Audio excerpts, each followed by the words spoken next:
What if we could end the cartel's reign of terror and related gang violence, minimize loss of life from fentanyl overdoses, and instead put our attention on the heart or the spiritual issues that led to substance abuse in the first place? What if ending prohibition could do this?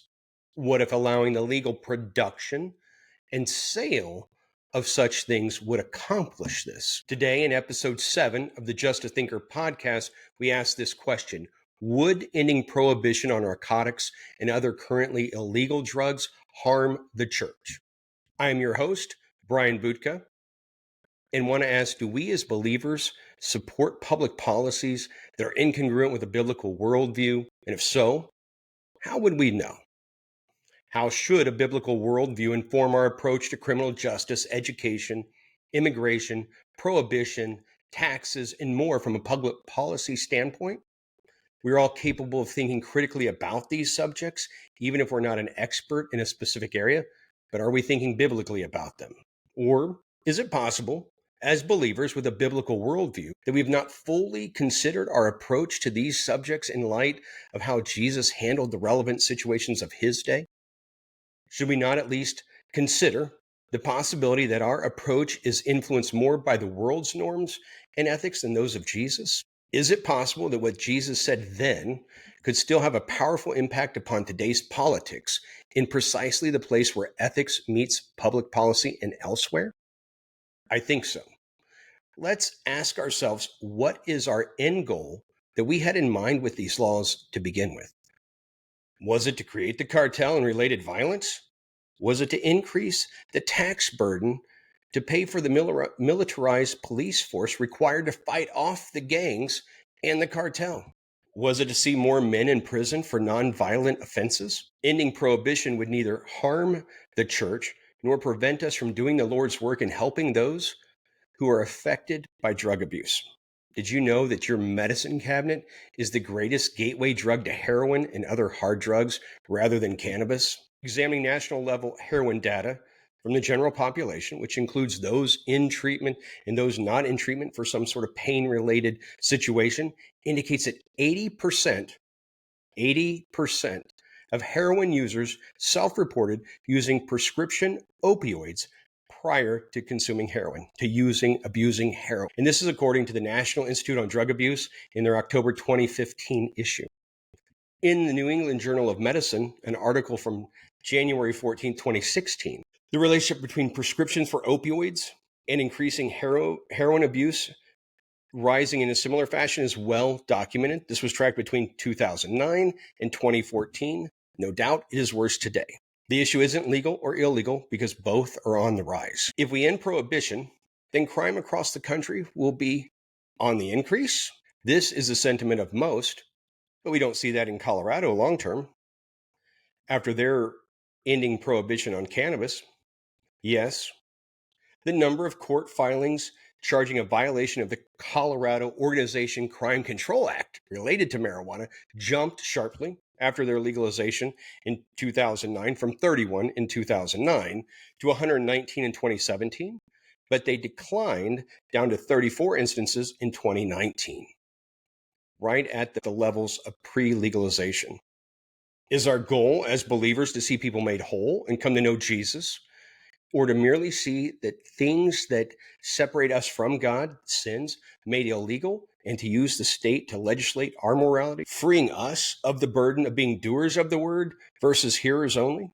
What is our intention behind these laws? If we want to prevent drug abuse in the first place, let's build stronger homes via engaged fathers. Research published in December of 2018, the issue of the International Journal on Childhood Abuse and Neglect, amazing that we have a journal on such a thing, indicated that vulnerability or resilience to early substance use among adolescents is correlated to father involvement. And to quote the research, for every point higher on the quality of a so-called father involvement scale, the odds of early substance use decreased by 6. The quality of father involvement refers to the father's engagement in day-to-day shared activities with the child and the level of closeness, trust, emotional support, and affection in the father-child relationship, the article says. Drug abuse does destroy families. There's zero doubt about that. My father was an alcoholic. He's not. He stopped drinking in his 40s, but it destroyed our family. My mother's second husband abused drugs. It destroyed the family. Our second stepfather doubled down. He abused drugs and alcohol. So I know firsthand the devastation and destruction that abuse of any of these substances can cause on a family. I've experienced it in many ways, but the legality of the drugs never slowed down any of those men from using them. Illegal only moderately impacts demand and supply. We need to be concerned about demand as members of the church if we want to see the kingdom be built here on earth. Crime is a function of fathers' engagement in their sons' lives, not poverty or even drugs. Fathers being engaged with their kids will lower the likelihood of abusing drugs to begin with. Gang violence is almost 100% due to protecting sales territory.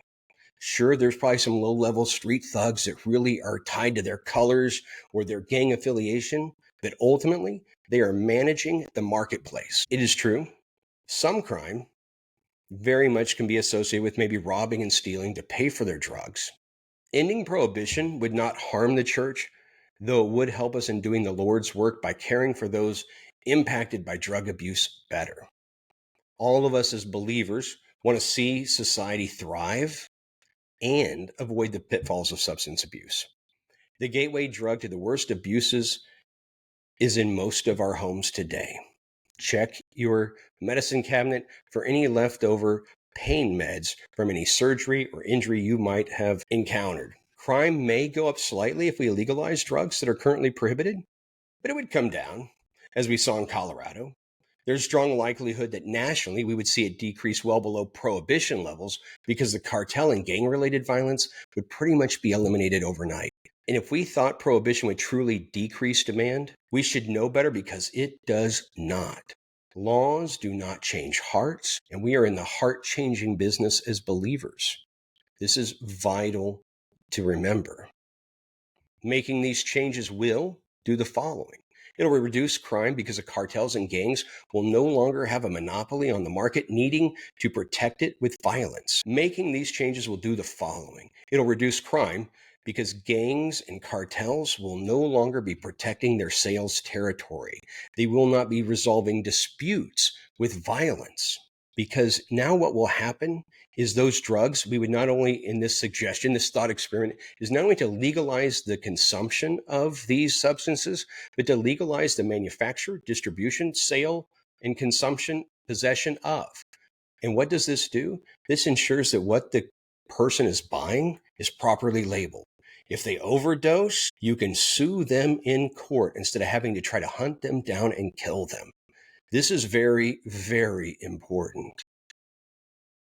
It would ensure, as I mentioned, that the substances, they're not adulterated. Right now, the fentanyl overdoses are directly tied to it being illegal. Okay. In 2023, the overdose death rate topped 112,000 in a 12-month period for the first time, according to the CDC. What else will this do? It'll allow those who are struggling to focus on recovery versus going to jail. Again, as a thought experiment, imagine you go to your boss and you tell them you're struggling with alcohol addiction, alcohol abuse. You've not really committed any crimes. You're likely to be encouraged to go get the treatment that you're seeking. But if you do the same thing in terms of going to your boss and saying, I need to get into a treatment center for substance abuse, I need to get into a recovery program, but the thing you're recovering from is heroin, in the state of Texas, at least, you've admitted to a felony. And in many cases, depending on your career, this could be career ending. If you need help and it would end your career, should you still get help? Yes. But as a believer, when we're thinking about the laws we make and the intention behind them, if I'm in the heart-changing business, I really need to think about this. And if you're like me, changing long-held beliefs of this nature, it won't change after one discussion or one podcast, maybe not even after 2 or 3 podcasts or discussions. Like me, it took many years, in this case, maybe more than a decade, of listening to others with different ideas, asking these same kind of questions, reading articles, reading books about this, having discussions. So what I'd ask you to do is think about this, study the idea more, discuss it. Tell me why I am wrong, but do this. Just pray about it. Just think about it.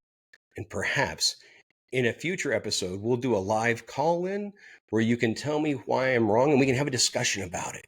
Because I think this is one of the most important things we can do as believers, evaluate our long held beliefs and ask, in America, are we going to use the state to do the church's job? Have we confused what it means to be hearers and doers of the word? And does it absolve us of our responsibility if we just pass a law? Does that make things better? I don't think it does. Because the law might outlaw something, might prohibit something, but that rarely changes demand or supply. It just changes the marketplace. Now, to clarify, I am not suggesting that we allow minors to have heroin or fentanyl or cannabis, any of these drugs. Not at all. When we talk about legalizing things that are currently prohibited, I am speaking about adults. Do I advocate using illegal substances and abusing these drugs to make our life better? I do not. I do not think being in the drug trade, selling drugs, being in a gang, I don't think any of those are healthy. Clearly, not advocating for that. But as a believer, if I really care about people, those laws, in essence, created the cartel. We explained that in the last episode, that there's a process that when we prohibit something, that rarely changes the demand, and it does change the supply initially. But because people are willing to pay more for the recently banned thing, prices will go up, and that will bring new players, as you will, new businesses into the market. And in this case, because it's illegal, anytime there's a dispute, coercion and force are the only way to resolve it. How would you like to get rid of the cartel? How would you like to get rid of gang violence? These things could be impacted almost immediately if, when we consider eliminating prohibition, we allow the manufacture, distribution, sale, and possession of these things. Again, pray about this. Think about it. Have discussions about it. And we'll have a future call-in show where we could have a one-on-one discussion, if you will. So again, just think about this and pray about it. We look forward to speaking with you next time.